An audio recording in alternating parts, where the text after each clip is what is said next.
Hello and welcome back to Math Class with Mr. Kura. Today we're going to be talking about order of operations. We've already learned order of operations. It's kind of a review of that, but then we're going to be doing some problems that use some of the square roots and exponents and things like that we've been talking about lately with order of operations. So kind of a quick review to then mix in some of the material we've been talking about lately. So you may have, order of operations, you may have been taught or heard of it as Pemdas,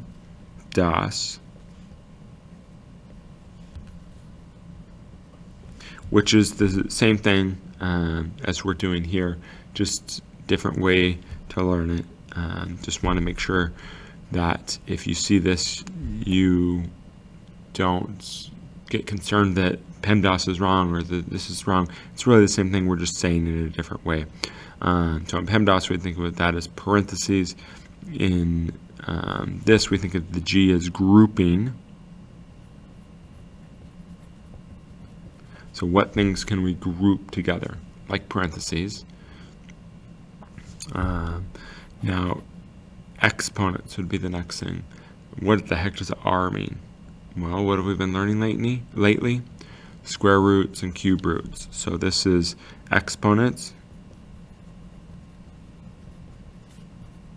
and roots.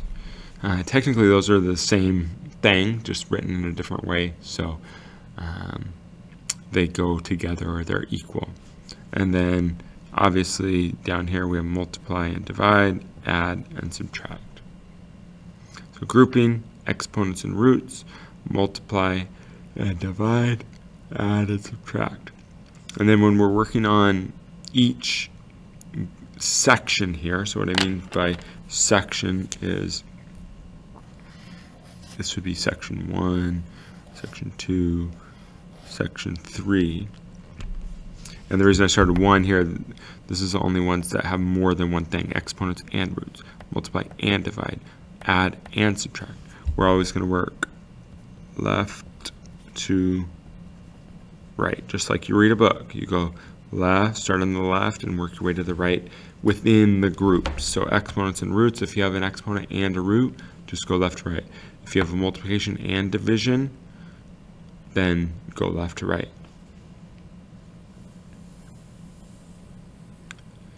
All right, let's jump down here to some of the problems that we were talking about.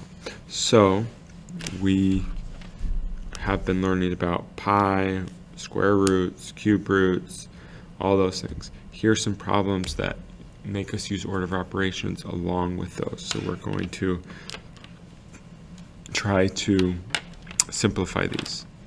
So we have a couple, well, let's follow our order of operations. We don't have any grouping, but we do have some roots. So let's simplify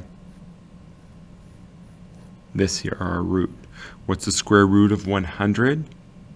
That becomes 10. So this becomes 3. Now the number's touching that, so 3 times 10. And this here becomes 4 times pi, or 3.14. Then we have a plus in between there. So now we're going to work our way left to right. So let's figure out what this pi, 4 times pi is. We'll say 3.14 times 4. We get 16, 5, 12.56 plus, what's 3 times 10? 30. If we add those together, we get 42 and 56 hundredths. So really just our order of operations. It's a little bit more complicated, but it's really just our order of operations like we've done for a long time. All right, so let's go here. What do we need to do first? I don't see any grouping, but I do see some root, a root. So what is the cube root of 64? If you don't know, pause the video, go back, look at your notes. If you know, great. So the cube root of 64 is 4. So that's our root and exponents is what we're doing right now. We also have an exponent here, which 3 squared is 9, so plus 9. And then this would be just minus, we'll write it as 3.14, and 5 minus. So now we're just going to work our way left to right because all we have is adding and subtracting. So 5 minus 4 is 1. We'll do it step by step. 1 plus 9 minus 3.14. 1 plus 9 is 10 minus 3.14. 10 minus 3.14. Line up those decimals and subtract. We're going to have to end up borrowing here. This becomes 9,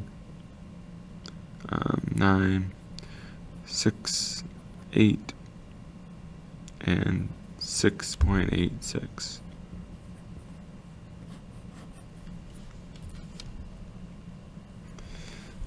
All right, let's go down here. So now we do have a grouping one here first. So what do?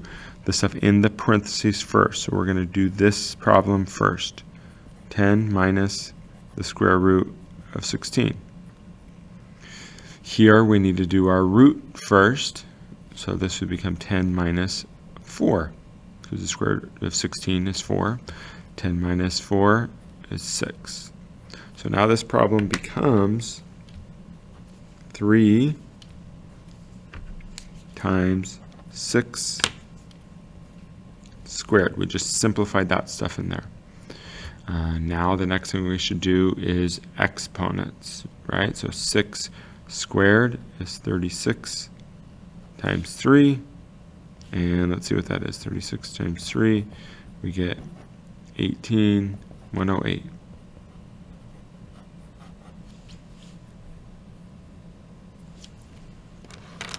All right, and we'll do one more here. I know we're doing quite a few, but these can be tricky, so I want to make sure we do them.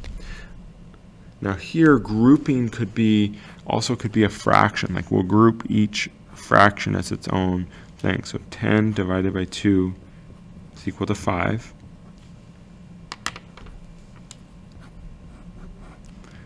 12 divided by the square root of 9 is equal to 12 divided by square root of 9 is 3. So 4 plus 4. And then pi divided by 1 is just pi, or plus 3.14. So it becomes 9 plus 3.14. 9 plus 3.14 is 12.14. So that's how we use order of operations to help us with these kinds of problems.